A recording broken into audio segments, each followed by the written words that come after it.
And what I'm going to do when we put this down is, I'm actually going to leave it kind of inconsistent.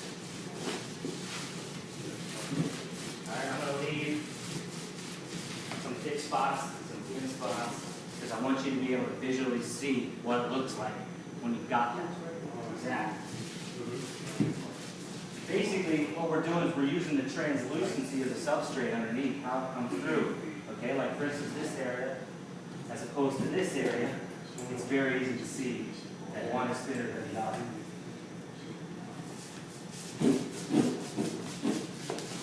Okay, but when you are on a job and you need to get the consistent roll out, this mill gauge, in those little binders, little folders we gave you with the literature, those mill gauges are going to come in handy. And how they work is,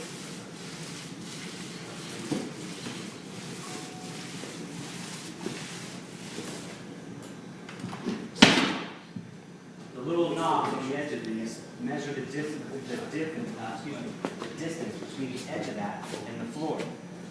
So we measure like this. Okay, not like this, not like this. Film it 11? Like that, okay? So if we want 14 mils, we find the 14 on there, okay? And we simply set it down into that box.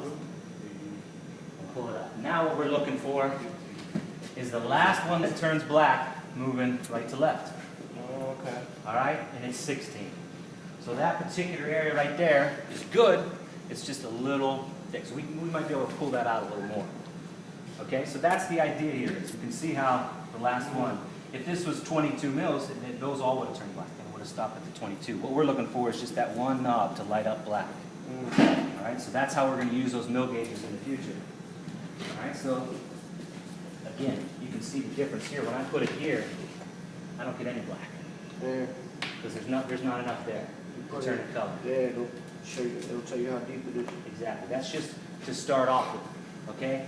Because if we've got that 190 square feet, you can use that visual representation of what it looks like to back your way out.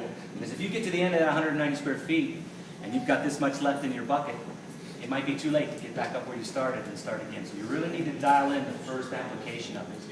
Okay? So somebody jump up here and finish rolling this out for me. Looks good on your shoes, I'm telling you. Yeah, black shoes, that's good.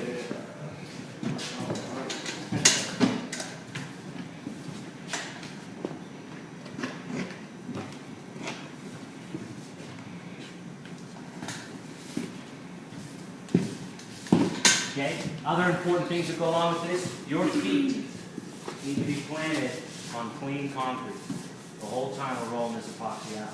Some guys have the bad habit, okay, because you need to back roll this. Guys will spread it with the squeegee. We still need to back roll it after we get it dispersed with that squeegee, that non-squeegee. Guys have a bad habit of walking up into that with their cleats. Okay, and we're going to tell you not to do that. I've seen guys back through the hallway with their cleats on, and everywhere their cleat touched, it bubbled up. Because those cleats pushed that epoxy out. It took what was 14 or 16 mils and made it 7 or 8. So they had little bubbles everywhere. Okay, so your feet need to be planted on clean concrete as you're doing this. All right, so the idea is if you can stretch with that squeegee and then go immediately and back roll that area while you're still at an area where you can reach it.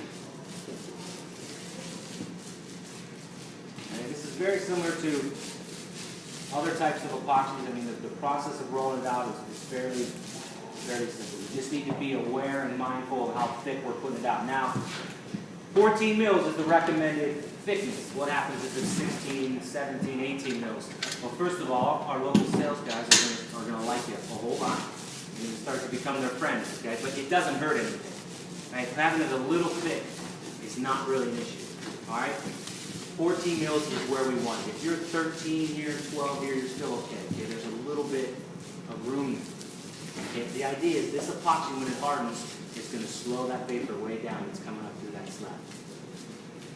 Right, so 190 square feet per unit is where we want it. If you consistently spread that material over 190 square feet, you're going to be right at that 14 mil area. Okay. We know guys will stretch it a little bit, maybe 200, 210 square feet. It's okay, we'll take it. If we tell you 10 or 12, we'll stretch it even thinner. So 14 to 12 is that area where we want to be. All right, but try as hard as you can to keep it a consistent 14. And again, you have a little thick spot here, a little thick spot there. That's not really a big issue.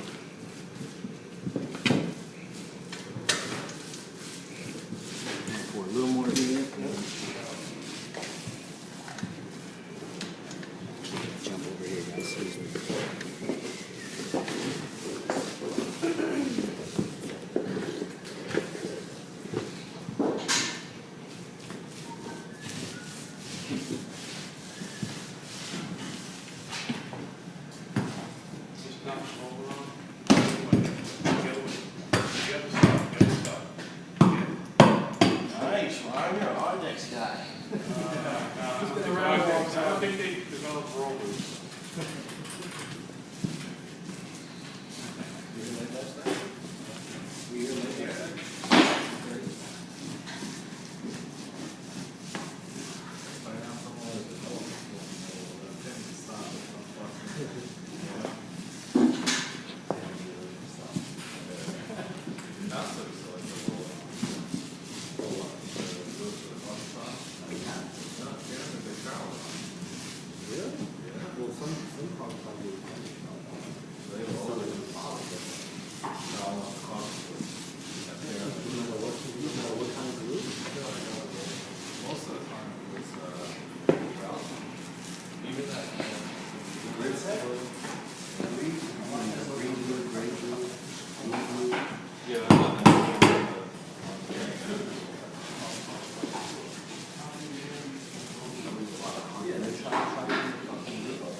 They do the job right, so they don't have to worry about it. Right, they really don't do much work.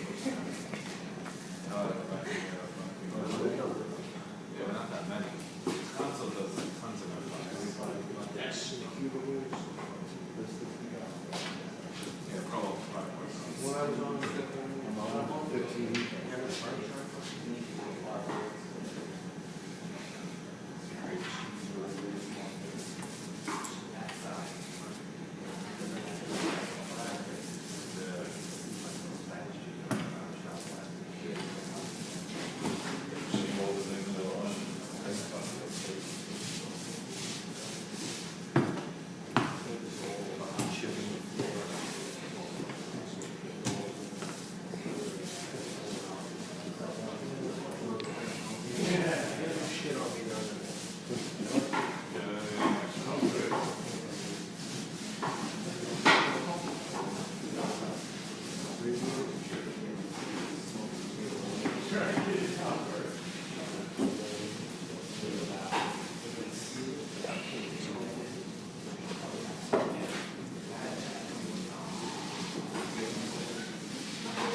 Mark, you're hired.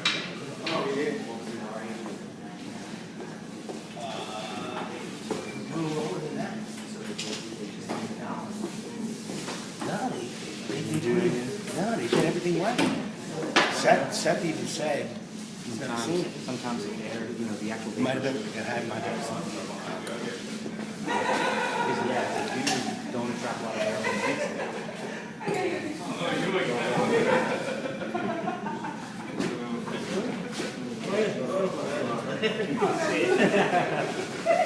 All right, good job, man. Thank you. That looks great. All right, so one of the added benefits, let's just go ahead and set that over there, buddy, over on that carpet. Let's move over to this area. All right, one of the largest benefits of this material is it sets up fast. It's called MC Rapid. This will dry and cure in 4 hours. Okay, so that's very, very fast. All right, and the way it's designed is we put it down at 14 mils, it dries. Okay, we come back after 4 hours, we hit it with our P82 Ultra Prime. Okay, this is a very non-absorbent material after it's down, so nothing will absorb into it. So we need to put down our 2-part epoxy Ultra Prime to help whatever material we're putting over it, feather finish, K15, self-leveler, bond to that epoxy.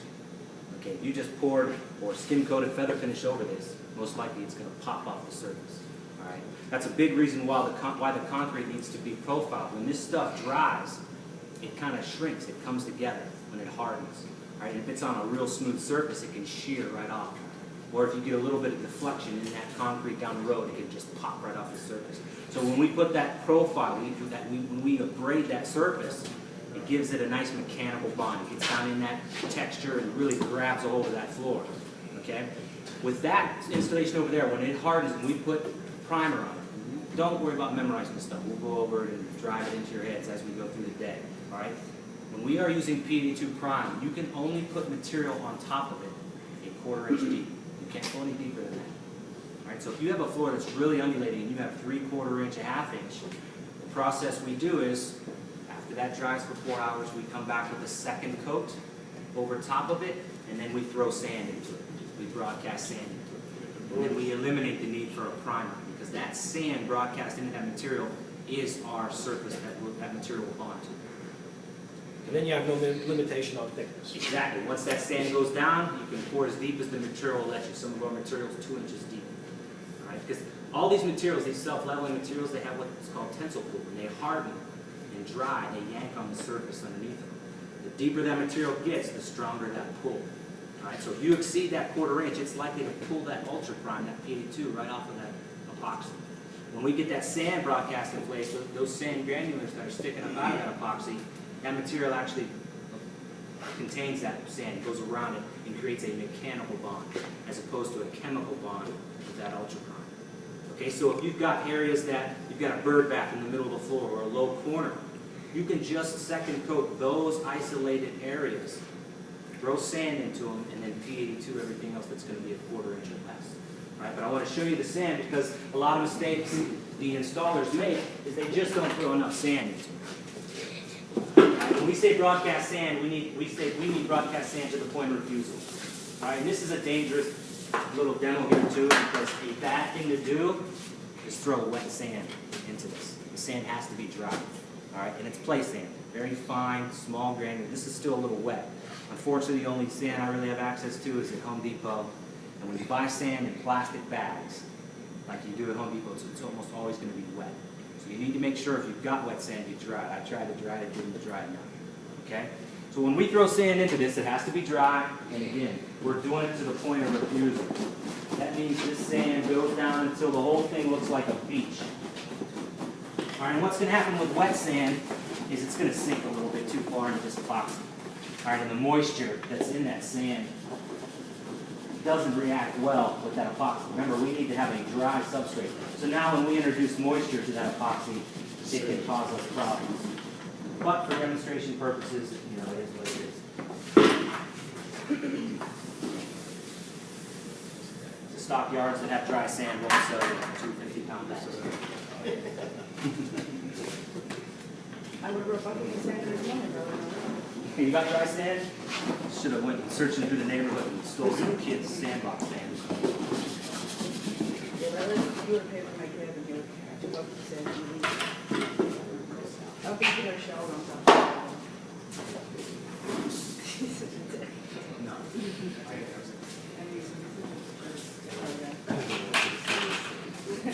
Pay for my kid. Sleep later. All right, when you're throwing sand on here, if you're a little thin, you know, it might look dry at first, but then once that epoxy starts to suck it up, you'll see those thin areas. All right, so again, what we're looking for is full coverage, like a beach.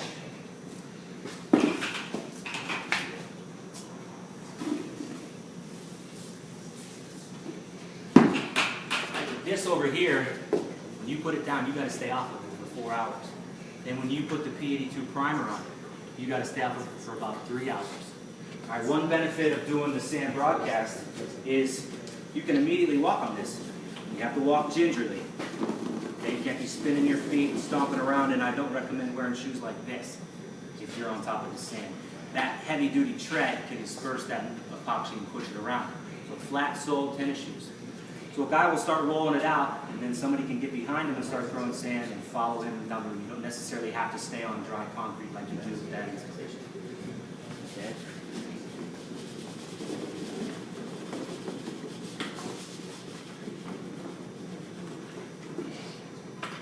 Okay, so I'll show you what that does to the epoxy.